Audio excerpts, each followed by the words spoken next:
So, Adam, I have some great news and some bad news for you. All right, all right.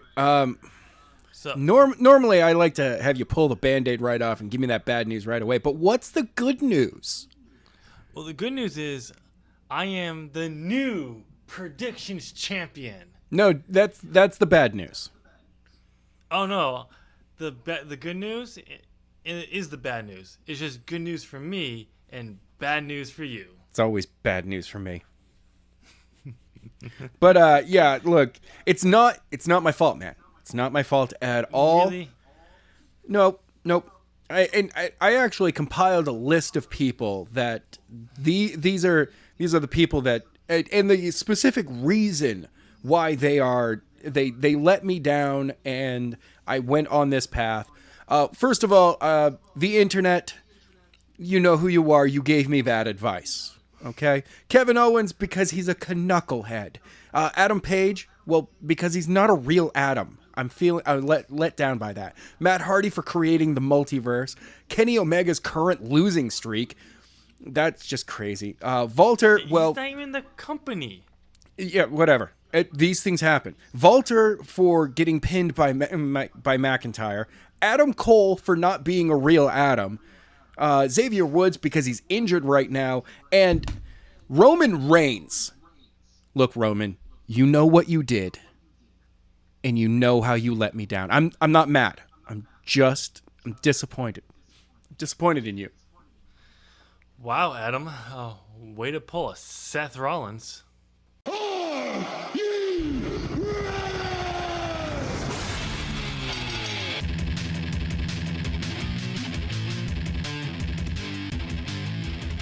Minisan Konnichiwa! That's right, it's time for a brand new episode of As the Buckle Turns. I'm Adam. I'm Tim. Hey. Adam, you kind of jumped the gun there a little bit. Yeah, I totally did. Yeah. I had to do it on a take two. I'm sorry. These things happen, okay? No, it's not okay. We are one take wonders here. Nowhere. Well, kind of. You just flop all over the place. Hey, look, lots of editing. I'm glad that I give myself a couple of days to go through it. Anyway, welcome. How you guys doing out there? First of all, give us a thumbs up, subscribe to the channel, join that notification squad, and leave a comment down below. Now then, Tim, what's on the docket this week? You're in control. I'm in control. You got the notes. I've got nothing. You're fired. This is now the Tim Show. No, that's not how it works. You can't fire the guy that puts the show up and runs the channel. I have access to the channel. No, you don't. No, not at all. I just need your audio and I can put it up. No, damn it. That's true. So we have a busy, packed-filled show of 2 news items and pay-per-view results. Yep. Yeah. There hasn't really happened since the pay-per-view. Well, I mean, it's also been a couple of days for us. Yeah. Because tomorrow's Thanksgiving, and Adam has to be selfish and celebrate it. I am so sorry. I thought I could go and spend some time with my family. How dare you, you selfish son of a bitch. Plus, I want to get free food, okay? I kind of understand that then, I guess. But It's all about the free food. All right, so we have a few news pieces. We're going to start off with a rumor that was going back soon after AEW Dynamite debuted. What? Where someone at Full Sail texted Dave Meltzer saying we have to get out of this building to compete with AEW for NXT. Yeah. And many were hypothesizing, I guess you could say, that come January, that would be the time frame where NXT would be lifted from Full Sail and put out into the world to flop in larger arenas. Oh, I'm sorry. That last part was my thought. Gotta make sure we get the news correct and opinions labeled. Right. We gotta make sure. Yeah. Well, we do now know for a fact that that will not be happening in January because there are tickets being sold full sale for the 22nd, 29th, and 5th of 5th of February shows for NXT. And I actually read, I think it was just yesterday, that actually NXT, or you could say WWE, their contract with Full Sail expires March of 2020. I believe it's end of March. So Okay. they can't leave and take NXT on the road until then. So if they're going to do that, that's when they'll start doing it. Well, maybe it was more of a, hey, in January we're going to start looking as to what we can do for venues. I think it was more people they saw when the ticket sales were going up through for NXT here at Full Sail, and then they said, "Oh, new year, that'd be a great time to actually start doing it somewhere else to lift it up and give them time to find arenas and all that." Mm-hmm. Well, when you use a facility like Full Sail, you are under you sign a contract and all that. So yes, their contract is through March. So it will be interesting to see if they lock into a new contract with Full Sail, or if they will just not renew it and they will go on to other arenas. If they do, I do think if they try to do the same size of arenas that AEW is doing, they will flop. No, I really think NXT works well as being a studio show. For me, I look at it and go, no, you guys really do work better as a studio show. Keep it in Florida, of course, but find some place that seats more. Yeah. Because right now, you're looking at, 300 people? Yeah, about. I'd look for some place that seats 1,000. I don't know. I don't think they could do. They may be able to do 1,000. I think most of their house shows are around like 500 to 600. I think. Okay. Yeah, I mean, if you're looking, I'm saying 1,000 seats. No, I know. You of course know you're not going to sell all of them. Yeah, but so it'll be interesting to see what they do. But yeah, I mean, I do think there's enough of the hardcore fan base down here in Full Sail that if they take it out of Full Sail, they're gonna turn a bunch of those fans to AEW fans because they are passionate that it's right here at Full Sail. Like they're passionate that it's right here every week. Is it everyone gonna get pissed off? There are a lot of people who are gonna be mad if they leave Full Sail, but it's gonna be a lot of those people will be people who are students here who work those shows and get experience a part of that. There's going to be a lot of fans who will be pissed, but it won't be enough to change them from watching NXT. They're just going to be pissed that they can't come and see it every week. Right. And I think there's going to be a good portion of fans who are going to be like, fuck you. And we're not going to watch NXT. We're going to watch AEW. How many? Only time will tell, but I do definitely think that it will happen. All right. So... Adam, I don't know. Did you catch some interesting tweets from Corey Graves Saturday night? No, but I saw the internet's response to him. Yeah. So during War Games, Corey Graves decided he was going to taunt Morello, and his first tweet was, "Just for the record, guys, I know you wouldn't know it, but there's an actual Hall of Famer and a former Ring of Honor champion on commentary. I'd imagine they'd have a lot to offer." Yeah, look, that would basically be like, I'm sorry, Ronaldo, how do you pronounce his last name again? Morello? Okay. He talks a lot. He's the play-by-play guy. Yeah. And then someone asked him just turned into NXT Takeover. How many Chicago rap references has Morello made so far? Corey Graves, far too many.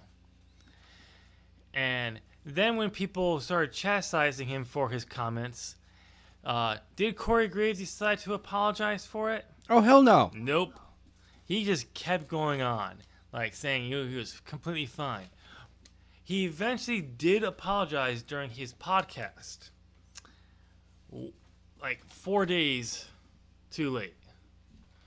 And we now know that Morello will not be on NXT tonight. And we now also know, apparently, why Corey Graves was tweeting this way. Why? Apparently, he was trying to do that whole brand warfare type mind frame. It was not because he's a bully. It's because that was NXT. He's on SmackDown, and they're going to war at Survivor Series. So he is going to, he's just firing shots because that's what you want to do. No. It's not how it works. No, yeah. I get your character, Corey, is an asshole. And you are too, obviously, because you've worked with the man. You know his stance on mental health, why he left WWE for a while. Yeah. Because another asshole on commentary for SmackDown forced him out because he couldn't stand with the bullying tactics that he was dealing with. And then here you are on Twitter saying stupid shit when you should know better because you apparently know the guy just to get yourself over. And you're going to claim that people in the back, I don't know who gave this thing on Wrestling Inc. who said this, but are now claiming it's because they're firing shots as a part of warfare. Nobody else was doing it. No one else. Michael Cole wasn't doing it. No one was doing this. You're just a fucking asshole. See, the better way to go about that would have been like, hey, Ronaldo, save your voice, man. You got another night to do this tomorrow night. Come on. I need you at your best to be sparring with me on the table. Yeah, but nope. And I mean, if this was true about what is warfare, why did when fans were telling him he's going too far, he is being an asshole, did he not say no? I apologize, not apologize right then, but just keep going? Who knows? So. But yeah, he's a fucking idiot, and I hope Morello gets over this and he comes back next week and can move on. But yeah, Corey Graves, you're a fucking asshole. I mean, I'm not gonna say no to that one. You're not wrong. Yeah, you ever have it's like Seth Rollins. Seth Rollins. Kind of a jackass on Twitter. I understand sometimes it can come across. I mean, maybe from his point of view, he's like, no, I'm standing up for the company. I'm trying to be the company guy. It's like, yeah, but you come across as a jackass. Yeah. Over and over again. Apparently at the Allstate Arena on Sunday, Morello did show up, and he showed up with his friend Frank Shamrock, who defended him against Graves on Twitter, and they left before the event began. So, yeah. I get if you're trying to have a character, and we do know Corey Graves has that, heelish type of persona. Oh, yeah. But still. You don't need to do that online. You don't need to do that over Twitter. No. Especially with a guy who suffers from anxiety, from mental health, dealing with those kind of bullying tactics. Don't do it. Yeah, just don't do it, man. You don't need to do that. You should know better. But whatever. So let's move on to going over the pay-per-views. Oh yeah, those things that actually happened. This might be a really short show. 15 minutes in. We're 15 minutes in. And we're already getting to the prediction of this. Yeah. Oh, okay.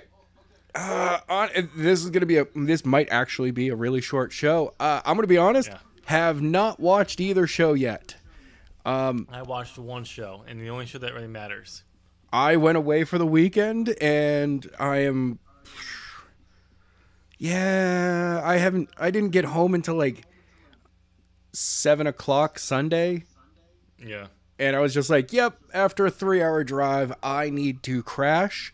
So I haven't been able to watch anything. But luckily, I got Thanksgiving Day, Black Friday, Saturday, and Sunday to go over all of that wonderful stuff, and we'll be able to actually break down the matches. Dude, we could do it a true breakdown next week.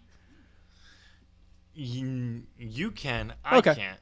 Because I'm not watching Survivor Series. It's WWE. I've heard that matches and everything were good.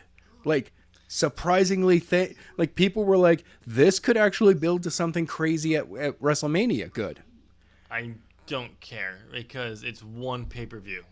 When they have a consistently of from now to WrestleMania worth of good builds and good pay-per-views like they had in the back end during the Attitude Era and all that. Attitude Era style, but just how good the builds were and how good the pay-per-views were back to back from this one to WrestleMania, then I'll pay attention and actually watch them again. Okay. But it's All right. a one-off pay-per-view. I have no faith that this will continue. But so great that this show was better than people were expecting it to be. But at the same time, to me, it's a fluke because we've had these pay-per-views happen in the past where it's like, oh, this was a great pay-per-view. And then the next, like, oh, then things could maybe trying to change. And then the next pay-per-view sucks. Or Monday was actually back to cookie cutter crap. Yes. And then it's just there.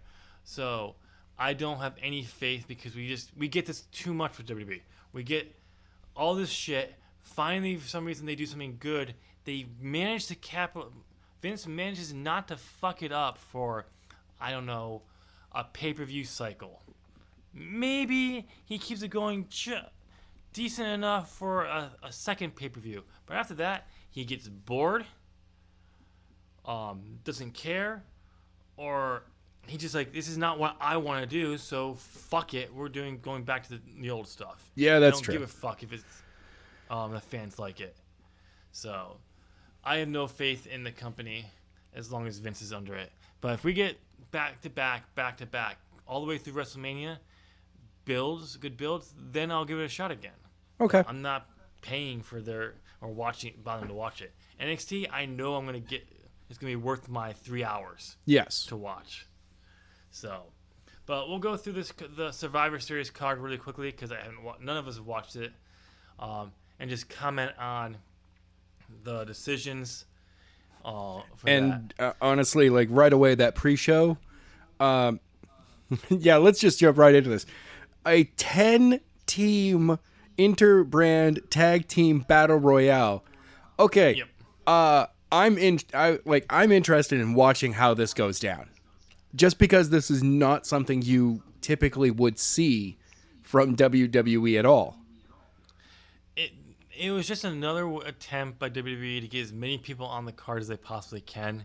That's true, but And sometimes last throwing minute that match player. in actually ends up being like a bright, hey, this person finally stood out in this match. Yeah, but at the same time, when you're doing stuff like that to obviously just get enough people when it's on the pre-show, according to last year's Survivor Series rules, the pre-show doesn't count, so all the points that were given to brands on the pre-show don't count. So technically, Raw won no matches at Survivor Series this year No, they didn't. 0. because the only one that they won was on the pre-show, and that was the Triple Threat Tag Team Championships match, which the War Raiders won, which we both got wrong. Yes. Yeah. So, but no, it's like, I'm sorry, I don't care. Like, when I saw that they actually did a battle royale, I'm like, oh, yep, last minute thing. Why? Oh, that's right, I don't care. But All right. You are now like when we first started the show, you were the WWE cheerleader through and through. You were like, rah, rah, WWE. Now you are the most bitter X-fan I've ever seen. No, I mean, I was the WWE guy because that's all I had paid attention to up to that point. I was still super critical of them. I'm just now even more critical of them because I'm not a fan. Because they've pissed me off too many times. All right. I will say this. It was nice to see Bobby Roode actually get a victory, even though it won't be used for anything. Exactly. And then See, Leo it would have been Rush cool defended... if you put a stipulation on this match and that was, the 10-team interbrand tag team thing. Whoever wins has a number one contender shot for the tag team championship on their show. Yeah, that'd been fine, but then we also have Leo Rush, who defended the NXT Cruiserweight Championship against apparently two other people one from Raw and one from SmackDown. So it counts. It was supposed to count for NXT, but again, pre-show doesn't count. But whoever won, of course, pre-show. But whoever won would be the NXT Cruiserweight Champion. Yeah, and Leo Rush retained, which we didn't even know about that they were going to do that. I didn't even hear about anything about that match being added until I saw he defended it in the results when I was paying attention when I was watching them. If I actually didn't have to pay attention to WWE results for this podcast, I wouldn't be even look up the results until maybe a few days later. But it is what it is. But start going into the actual show. I don't have the order that they were. I have it here. You do? Okay, so what's the next matchup? So the first, kicking off the show proper, we have the 5-on-5-on-5 Women's Survivor Series Triple Threat Elimination Match, where Team NXT, represented by Rhea Ripley, Bianca Belair, Candice LeRae, Io Shirai, and Toni Storm, defeated Team Raw, Charlotte Flair, Natalya, Asuka, Kairi Sane, and Sarah Logan, and Team SmackDown, Sasha Banks, Carmella, Dana Brooke, Lacey Evans, and Nikki Cross. It does not say who was left on the team or anything like that, but I know Rhea Ripley was one of the people left over on NXT, and I don't remember who I saw elsewhere, but from what I listened to Wrestle Talk, NXT was basically treated as the heels in this, because even in this match, like, they had to have Candice LeRae and Becca Belair run back down to cause a kind of distraction so they could win, for them to win. Yeah, the fans cheered this because it's NXT. Yeah. One of the weird things that I saw was that quite often in this show there were pins being broken up for no apparent reason. It's like you would like. One of them was Sasha Banks broke up a pin that was I believe it was a Raw superstar was pinning an NXT superstar, and she broke it up. And it was like, why would you break that up? Just step back and let it happen. If the pin goes through, it's one less person you have to worry about. Exactly. I mean, if it was your teammate, then yes, jump in there and break it up. Yeah, but no, if it's not anyone on your team being risk of being pinned and eliminated, let it happen. It makes no sense. No, it doesn't. So, but probably coming under Vince's mind frame is like, well, no, because they want to be the ones to get all the eliminations. No, not five. Maybe one person on a team would say no, have a big enough head to say that we have to get all the eliminations. Not an entire fucking team. No. Even then, if I had a person on my team who had that mind frame and they broke up a pin that we were not involved in any way, shape, or form, I would have pulled them aside and gone like, you're a fucking moron. That could have been an elimination that we would have less people to worry about. Right. So, jeez. But, I mean, yes, I had predicted that NXT would win at least one match. Mm-hmm. They ended up winning 3. Yeah. Because the Rush one does not count. So the 4 that everyone's saying they have doesn't count because it's actually only 3. Okay, whatever. But this one is like it was somewhat of a surprise, but not really. Once I started seeing that they won something else other than the women's match for the women's championships triple threat, I was like, yeah, they're gonna if NXT wins more matches and ends up winning this, it's because they're gonna over push it to make them actually try to make something out of them, which is going to come off bad because no one's gonna believe that they're actually gonna push them after Survivor Series, even advertise NXT on Raw or SmackDown. Yeah. It was try to pay off not to ruin a cool angle, but at the same time, it's just like you obviously understood that most people didn't believe NXT was going to win anything because of Vince, so you said let's go in the opposite direction and basically and let them win the pay-per-view because no one's been expecting that. Yeah, that's not honoring NXT. That's not elevating NXT. That's you basically saying we want to just make it unpredictable, so we'll give them the victory. It's not going to mean anything. Yeah. So, they get bragging rights. Only the hardcore of hardcore WWE fans will actually buy that the bragging rights actually mean something. It doesn't mean anything in the company. Anyway, let's move on to the next match. It was the Champions Triple Threat match, where Roderick Strong defeated AJ Styles and Shinsuke Nakamura. We got this one wrong as well. Yeah, we did. We both had AJ Styles. Yep. I actually almost went with Roderick Strong on this one. I was thinking about that. Oh, Shinsuke was my big one. I thought about Roderick, but Shinsuke was my big one. We obviously knew he was going to win here. But according to when I was watching Wrestle Talk, they said this was the best showing of Shinsuke since coming to the main roster. Oh, beautiful. Which, if I had to pick a match to steal the show, I would have picked this one. Oh, of course. For me, anytime you have Shinsuke or AJ Styles in a match, I always put it as that can be the show stealer.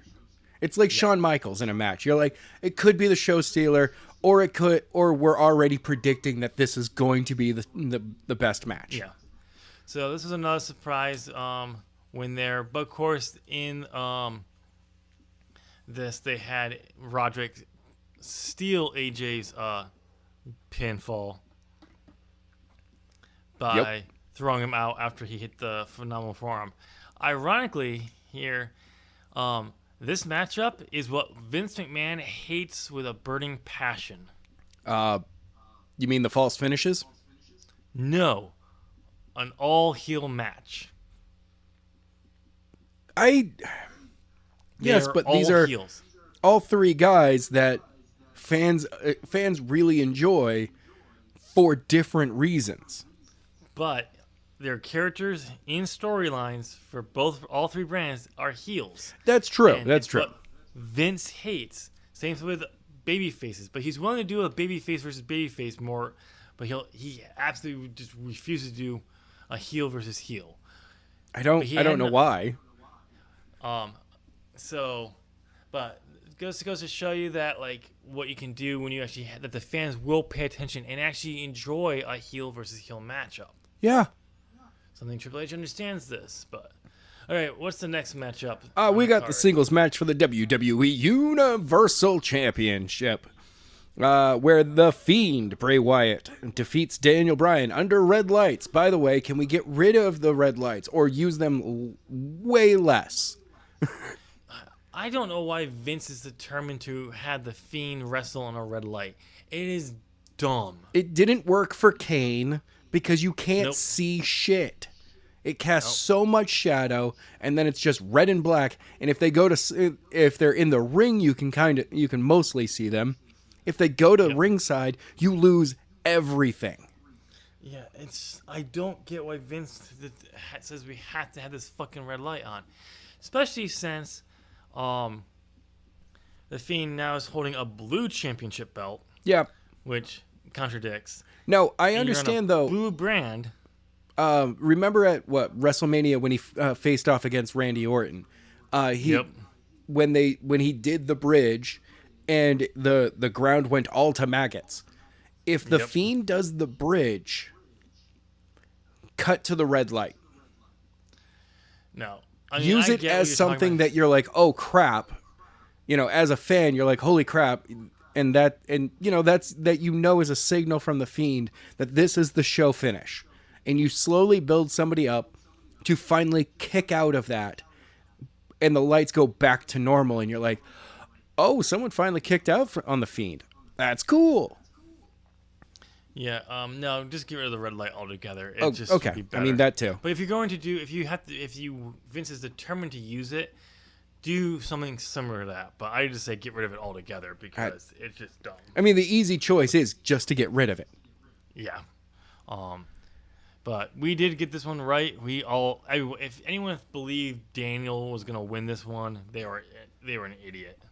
I mean, realistically, though, if you're building everyone at a relatively same level, I mean, if the storyline was different, like if they were building Brian to take the belt again here, and the Fiend had been running, winning for quite some time already, I'd be like, okay, put it on Brian and then put it back on the Fiend. And then do one of those for a second, let them trade for a second and then move on to the next person. Yeah, I don't. There's no way Brown was going to win here, though. I don't know. I mean, the Fiend has been going up for as strong as a possibility, but no. Yeah, we all knew this. Yeah. All right, the next matchup was The men's 5-on-5 Survivor Series triple threat elimination match, where And Team this- SmackDown won. and that's the one I got right. The first one of the night so far. Well, I really should have guessed that Roman Reigns, since Roman Reigns was on the team, that's exactly who was going to win. I told you. And I mean, but at the same time, I forgot. I put down Raw though, right? Yep. Okay. Seth Rollins though, he had been a golden boy for quite some time, so kind of. Yeah, but it's Seth. When it comes down to Seth versus Roman's gonna win every time when it comes to teams. Yeah. So I know a lot of people were happy to see the showdown between Keith Lee and Roman in this matchup, Yes. and it was a really apparently fun and really great kind of matchup. So, which is good, but again, nothing's gonna come of it because it's NXT. Yeah, that's true. I was right here, so this is actually the first matchup any of us are on the board. Really? Oh no, second. This is where I actually took the lead. My bad, because we got the Fiend right. The Fiend was the first one we got on the board. This late in the show, and you finally take a lead. Yep, and I All right. never lose it. All right.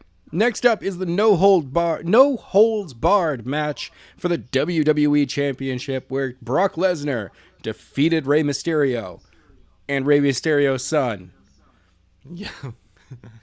and you some got dude in the victory parking there. lot. I don't know. Yeah, you got the victory there. Picking Brock. Everyone was predicting that some kind of Rey's son was going to get involved in some way, shape, or form. We all had it figured. Oh, and it's I will obvious say that this he's one- been training too. Yeah, I will say this. I will give Seth credit for his little spiel on Monday when he turned heel, when he looked at Rey Mysterio and said, "You couldn't even beat Brock Lesnar with your help for your son and a lead pipe and all that," and he had a point. I'll give him that. Yeah, but I kind of wish that we could see the giant killer Rey Mysterio that we used to. Oh, I know. I mean, at the same time, he is not the same 20-something-year-old guy in the 90s that he used to be. So, I mean, yeah. it's been wow, holy crap, it's been 20 years. There is no way we'd be able to have a Rey Mysterio match like that ever again. No, but still, I would like to see it's Rey Mysterio. They could have given the win here and used the no holds barred mind frame for the win, And if you really want Brock Lesnar to hold the belt, you can put it back on him Yeah. later. But Ray, congratulations. You got the counter prize of being the new United States champion, though. Good job. Basically like with Hogan, where you got paid a lot of money to lose to Hogan, you lost to Brock, so we'll put the United States Championship on. But we all know the United States Championship Vince doesn't care about, so it really means nothing. And by the way, why is that belt not in the mail? That's mine. The predictions belt, the one that I have is just a replica. You have the real one. Sure it is. Yeah, you told me that I just have the replica. That you were getting the real one. Sure. All right. Anyway, we're at this point in the night we are tied.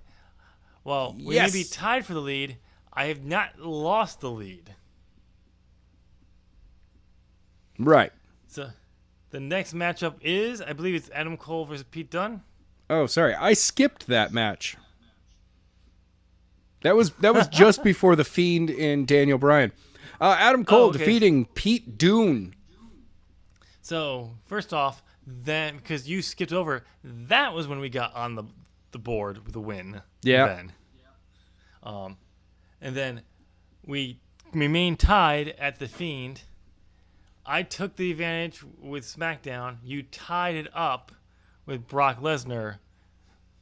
And then in the main event, your girl, Becky Lynch, did not win. Nope. And my prediction of Shayna Baszler did, giving me the victory of four correct predictions. I forgot to your add 3. Becky into my people who have let me down list. Becky, I thought you were the man. What happened? Ouch. Yeah. Note on this matchup, a lot of people did not like it. Most people were not into this match. They were like completely silent for it.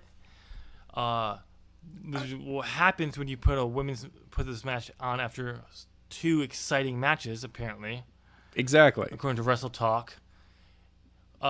You know, that this actually kind of reminds me of something. Another main event that Becky was in that was kind of quiet for. What was that? Oh, that's right, WrestleMania. Yep. Yeah. Oh, we give them the main event. Great, but if you don't stagger your most exciting matches throughout, and then put this on last, no one's into the main event, regardless of who's in it. Mm-hmm.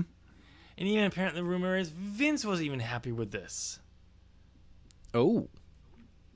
So, Shayna Baszler did walk out the winner. They couldn't even let her stand tall because Becky came back after, and the reason why she was taken out was because Baszler tossed her onto a table. It didn't break or anything, just a little. And it was too much for her to come back from when in the past she has come back from worse to stop. Yeah. So, yeah. To me, when you have, like, again, another women's main event at a pay-per-view, another letdown in a match, whoever is basically being the producer on these matches for the women in these main events clearly doesn't think that they should be on there. So they're giving them, they're booking them terribly. They're booking them weak. Yeah. So, it just goes to show you that they don't care about their women. No. If they did, they would put a better match on. So, but that was the main event. I was happy to see that they actually went on last, but at the same time, though, when you put on last, you need to put on the best match, and that, everyone's saying, was a terrible match. Unfortunately. Well, when I watch it, I'll be able to grade that. All right. I'll give the up parts an up. I'll give the bad parts a down. Wait, no, that's somebody else's thing. I'll collect all the WTF moment. Nope, that's somebody else's thing. So, out of our questions, we don't need to rely on them because the questions did not matter because we did not have a tie. Yeah, But how many championships would change hands that were defended? 0-0. No championships changed hands, as far as I know. That's true. So that would have been correct. That would have tied us both. We made the tie. But what would have broken the tie, which is normally how you win these pay-per-view things lately, I know. would not have given you the victory if it was a tie. It would have given me the victory because I picked NXT would win at least one match to your prediction of 0.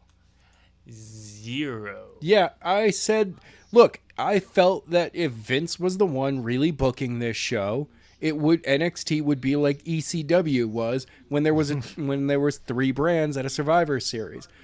ECW got buried, and I felt that NXT was going to get buried as well. I mean, everyone thought that. That's why, again, I think Vince still booked this show, but he said, everyone's assuming that I'm going to bury them, so let's actually give them the victory, which is, again, not very well. A lot of people didn't think that he would be willing to do that. Yeah, but still, it's the exact opposite. So therefore, it's not that hard to think it could happen. So it wasn't like a big surprise to me. I know. But moving on to the better show. Over to War Games. We're talking about War Games. The night before, the match that killed Adam Cole.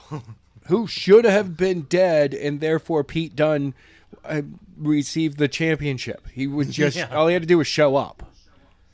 Okay, so I said I was gonna be disappointed if this did not go on last. And what happens when the show opens up? We have the women's War Game match open the show. Okay. This is NXT's first failure of the night. And honestly, this matchup in overall is a failure in my mind. It was a good matchup, don't get me wrong, but first off, this was the first War Games match that they announced. They built to it, they announced it. Everyone thought this was going to be the only War Games matchup until they decided to do another one for the men when they didn't need to. So this being announced first and should have been the main event. And they didn't. They didn't capitalize on this. Also, it would allow the men to have a little bit more time to rest up for their important matchups because, 4 of the men in the matchup had championship matches the next night. Not defending them, but because they're a champion. Right. So, giving a little bit more time to rest up after a brutal matchup. But nope. And then we have 2 people basically demolish all the heels of NXT. Because they do an angle on the pre-show where they remove Mia Yim because she's injured from her broken face. Yep. They put in Dakota Kai. Awesome. And then proceed to do what I was hoping they would not do, but absolutely felt like they were going to do. Turn her heel. Turned on Tegan Nox. Yeah. Now, here's the thing. I don't get why WWE, and this is, if you think Triple H would come up with a better solution than for this, but we all saw what happened with Becky Lynch when she became more aggressive, actually let that aggressive side out, when they tried to turn her heel, and the fans said, no. We like this, Becky. We want this from Becky. You could have done the same thing with Tegan Nox. I mean, with Dakota Kai. We could have had something happen where she finally just flips that switch and just do that entire same thing, but to Shayna Baszler, who was in the cage. Yeah. And then run in and actually been a big part of the War Games. Now, I understand why they probably did this angle, not just to turn her heel, but also because she just came back from injury.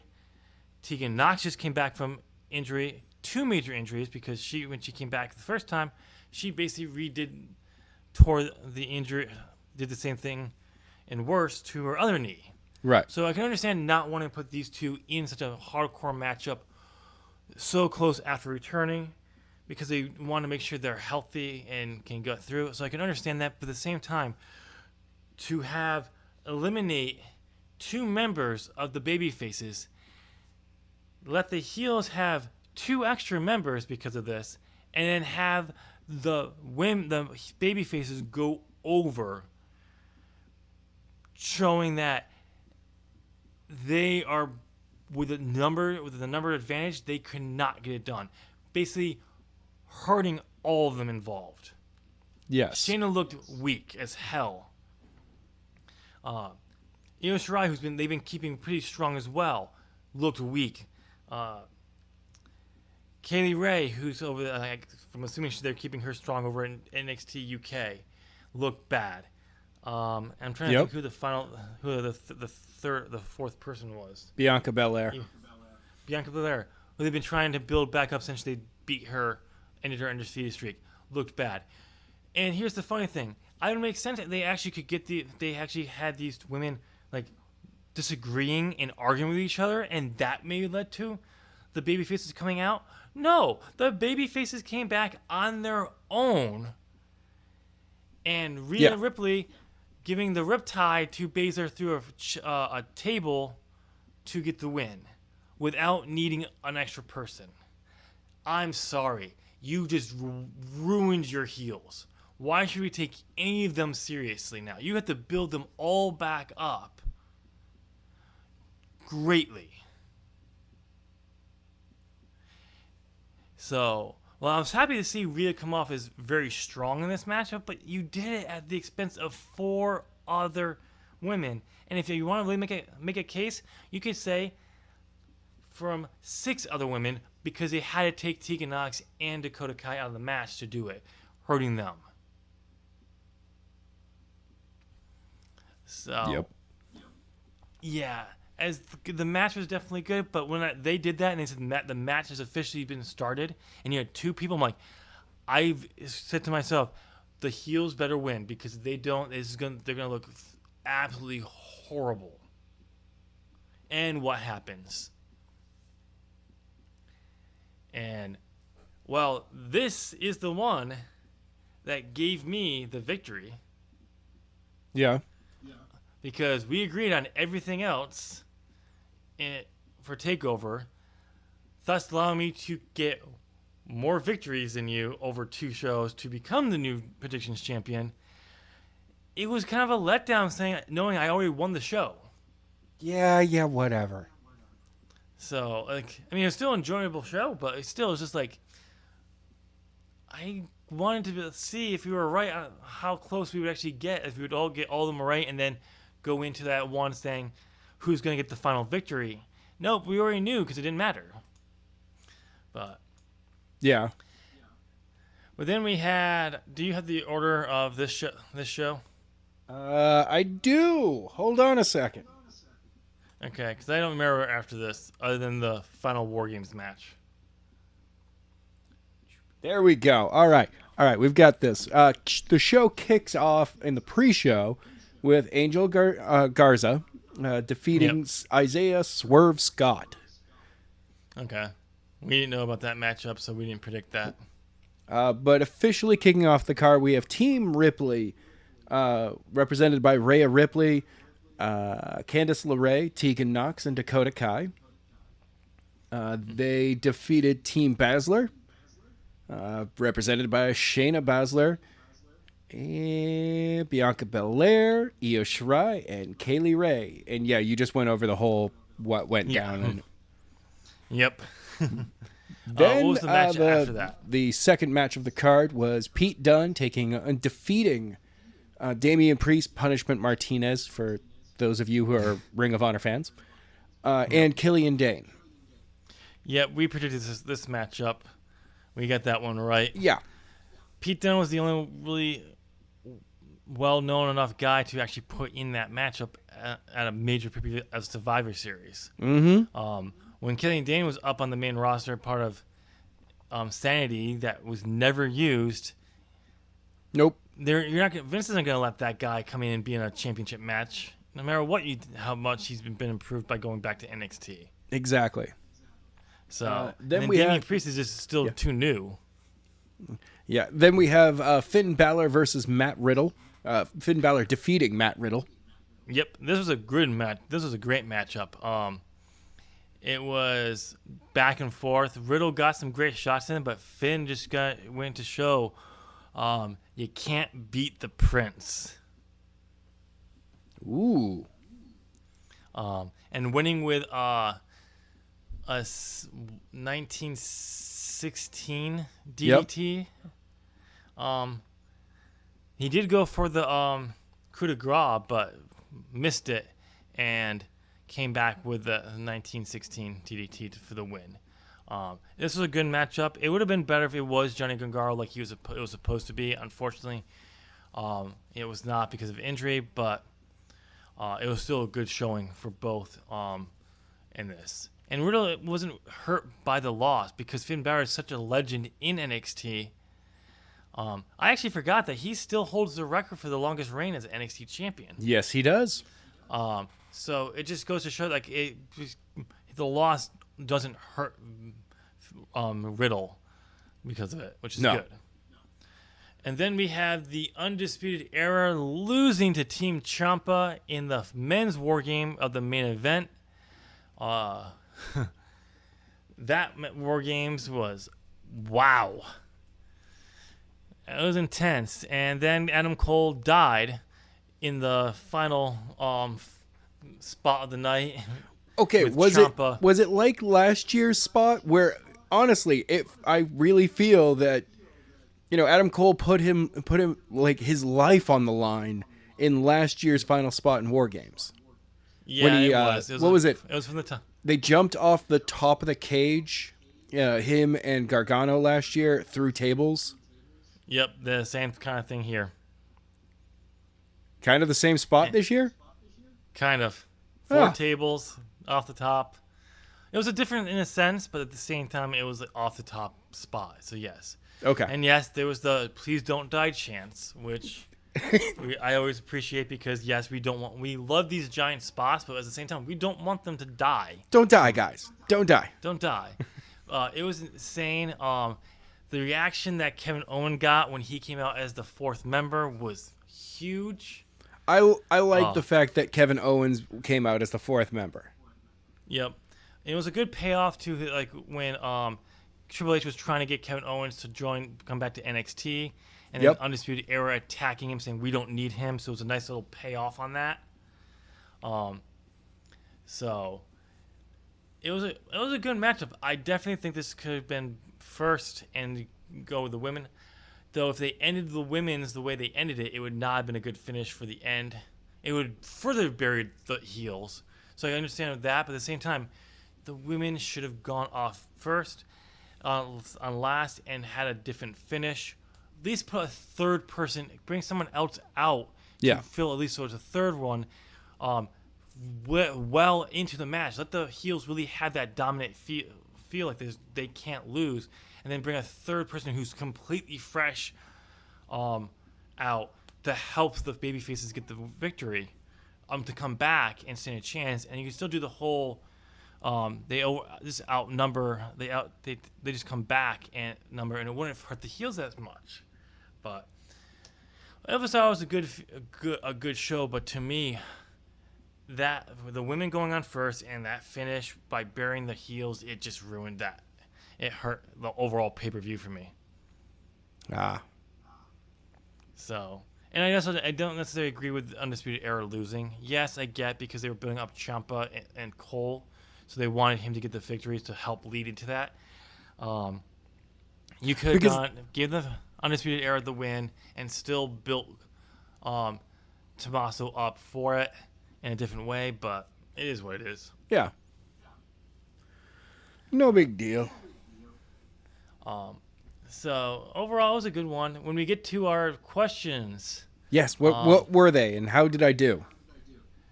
We both got one question right. It okay. was the same question right. Oh.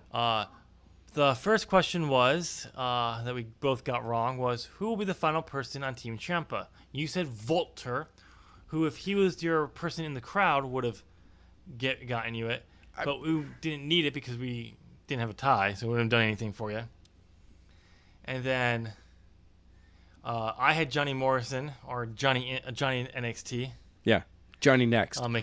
Showing up. I mean, I threw the idea of John Cena. Yep, and then who will be in the crowd was John Cena. I had Samoa Joe, who was always in the crowd, but he's not this week. But Volter was in the crowd, so if you had that guy, you would have gotten that. But John Cena, nope. And then we got right, will there be a WWE invasion angle? No. No. But yes, there Kind was of. in a sense. No, but actually, yes. No, there was not. Based on what the question says, will the main roster invade and attack people? That's basically what it implies. So no, that did not happen. So the answer was no, we got right. But you can make an argument, yes, someone from the main roster invaded, but it wasn't against NXT. It was against Adam Cole in the Undisputed Era. Right. Kevin Owens. But still, it's played off as he's coming back to his roots, not invading. So, but we both got it right, but it doesn't matter because I had gone on to victory with 3 here and 4 there, with a total of 7 correct. Adam, you getting a total of 5 correct for the Hey, show? not bad. Not bad, man. No, not bad. I liked it. But the new predictions champion is me, and that's where this championship is going to stay for the rest of the year. All right. Wait, when's the next pay-per-view that we have to even deal with? Sometime in December. Okay. If we remember when Final Battle for Ring of Honor, maybe we'll do that one too. Yep. And I mean, then January we've got Wrestle Kingdom. 2-night main event. 2 nights. I know. 2-night show. Yeah. So we'll probably do something similar to this for that one as well. Maybe not the same way, but when you have to defend the predictions championship over multiple shows over multiple nights back to back, we'll come up with some unique way so it's not, oh, you changed, I lost it, oh, I want it back. Yeah. It's over multiple. We'll figure out a way. All right. All right. All right, ladies and gentlemen, let us know down in the comment section what you thought of Survivor Series and NXT War Games. And while you're at it, go ahead and give this video a thumbs up. You've been listening to the end of this podcast, which has been going on for about an hour now. Just about, yeah. So go ahead and give us a thumbs up. You're clearly liking what you're listening to, or at least like listening to me because I'm awesome, and Adam, you just tolerate, obviously. You babble so much. I don't know what you're talking about. Ugh. And since you're right there by the thumbs up, go ahead and hit that subscribe button. Ding! Ring the bell. Ding, ding! And get bent. Like my sense of humor.